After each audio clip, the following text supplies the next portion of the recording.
आज मैं आपको बहुत अच्छी बात बताने वाला हूँ। आज मैं आपको एटम के बारे में बताऊँगा कि एटम क्या है। दोस्तों, जैसा कि हम जानते हैं, हमारे पूरे यूनिवर्स में हर चीज़ किसी छोटी चीज़ से मिलके बनी है।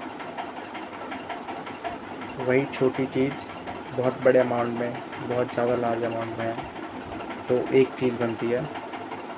तो किसी भी मैटर यानी किसी भी धातु का सबसे छोटा पार्ट, यानी आप अज्यूम करो एक जिसके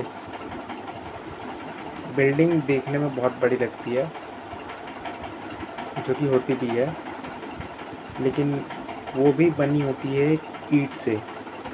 छोटी छोटी ईंट्स को मिला के एक बिल्डिंग बनी होती है। तो समझ लो वो बिल्डिंग एक मैटर है और वो ईंट एक एटम है। तो इसी तरह छोटे छोटे एटम से मिलके हमारा यूनिवर्स बना है।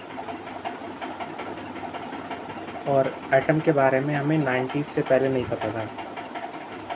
पता था वैसे, लेकिन ऐसे नॉर्मली किताबों में पढ़ने में या फिर साइंटिफिकली नहीं पता था।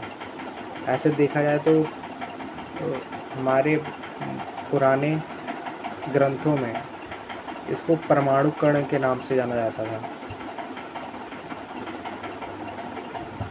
तो दोस्तों,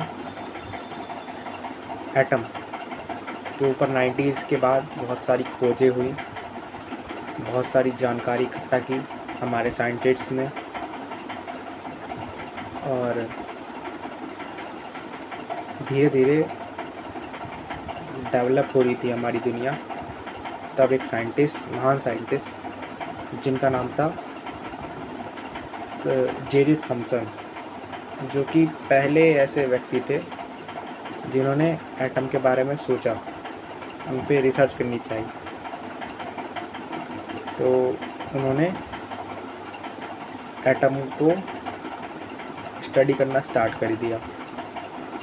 धीरे धीरे आगे चल के उन्होंने एक थ्योरी दी कि एटम जो होता है वो स्फेरिकल शेप का होता है, यानी गेंद की तरह गोल। तो फिर उन्होंने एटम के बारे में बताया कि एटम के पूरे बॉडी पे पॉजिटिव चार्ज होता है और बीच बीच में नेगेटिव चार्ज बैठा होता है पॉजिटिव चार्ज के ऊपर,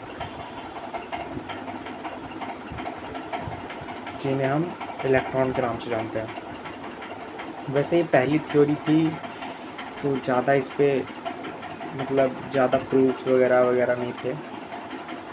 उसके बाद दूसरी बात उन्होंने कही कि अगर एटम को हम काटें तो उसका जो मास है वो चारों तरफ इक्वल आएगा। उसके बाद उन्होंने और एक बात कही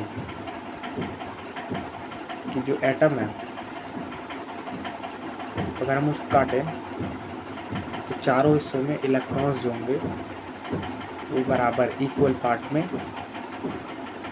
बैठे होंगे, मिलेंगे हमें। बाद में उनकी कुछ लिमिटेशन भी है जो आगे मैं बताऊंगा। जो फिर आगे चल के एक और साइंटिस्ट आए जिनका नाम था रदरफोर्ड, जो जेरी थॉमसन के एटम के मॉडल को सही साबित करना चाहते थे। वो एक्सपेरिमेंट करके बताना चाहते थे कि जेरी थॉमसन सही कह रहे हैं, एटम होते हैं जिससे हमारी सारा यूनिवर्स बना है, उसी पे हमारी दुनिया बनी है, छोटे छोटे एटम्स मिलके।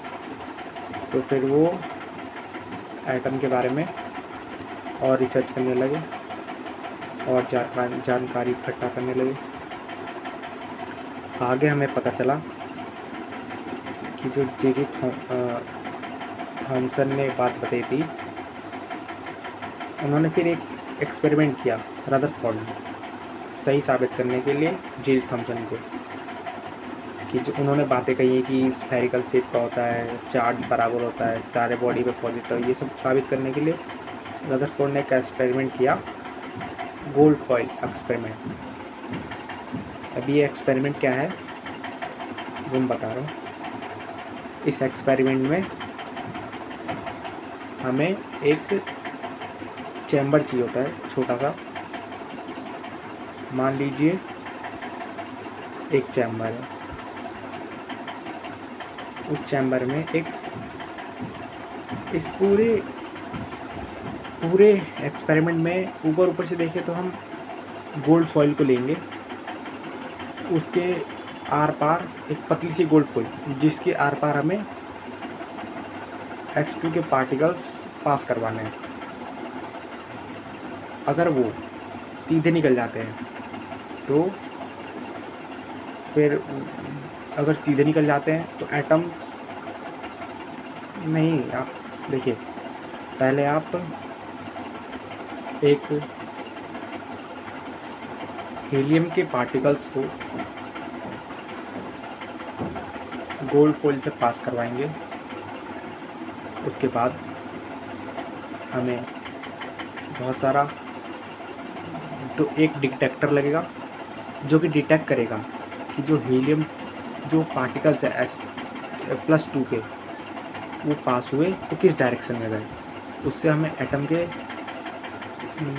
के साइज़ के बारे में पता चलेगा, या फिर एटम के बारे में पता चलेगा कि एटम कैसा दिखता है। एग्जाम्पल के तौर पे आप एक दीवार एज्यूम कीजिए, दीवार है, दीवार पूरी एकदम दीवार है, उसके ऊपर आप एक बॉल मारेंगे तो बॉल टकरा के वापस आ जाएगी।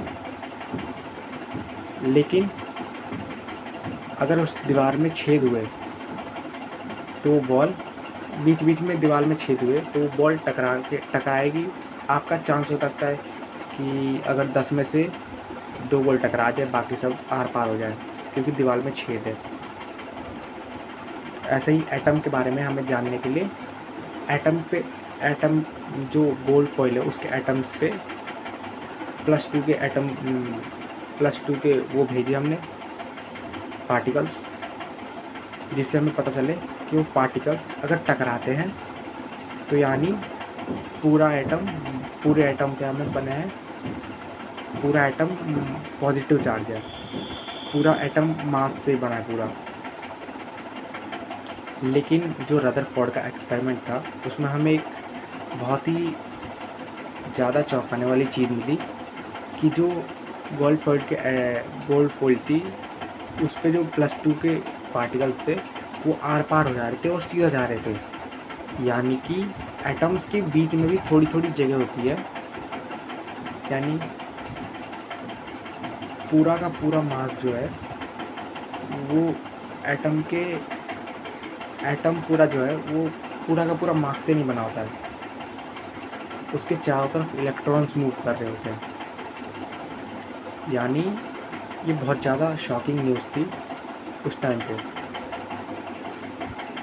कि वो तो सही साबित करना चाह रहे थे जे थॉमसन को, लेकिन ये तो गलत हो गया कि एटम का पूरा मास उसके बीच में होता है, बस चारों तरफ इलेक्ट्रॉन्स घूम रहे होते हैं। तो आगे चल के हमें पता चलता है कि एटम्स जो है बीच में न्यूट्रॉन और प्रोटॉन कैरी करते हैं जो कि पूरा मास होता है, बाकी इलेक्ट्रॉन चारों तरफ मूव कर रहे होते हैं, जिसे हम माइनस से शो करते हैं जो कि नेगेटिव चार्ज होते हैं, और जो न्यूट्रॉन प्रोटॉन उसे प्लस के चार्ज से शो करते हैं। धीरे धीरे इसी पे बहुत सारी थियोरीज आने लगी। उसके बाद नील्स बोर का एटम आया। रदरफोर्ड में भी कुछ बातें थी जो लिमिटेशन के तौर में देखी जाती है, जो कि वो साबित नहीं कर पाए थे, जैसे कि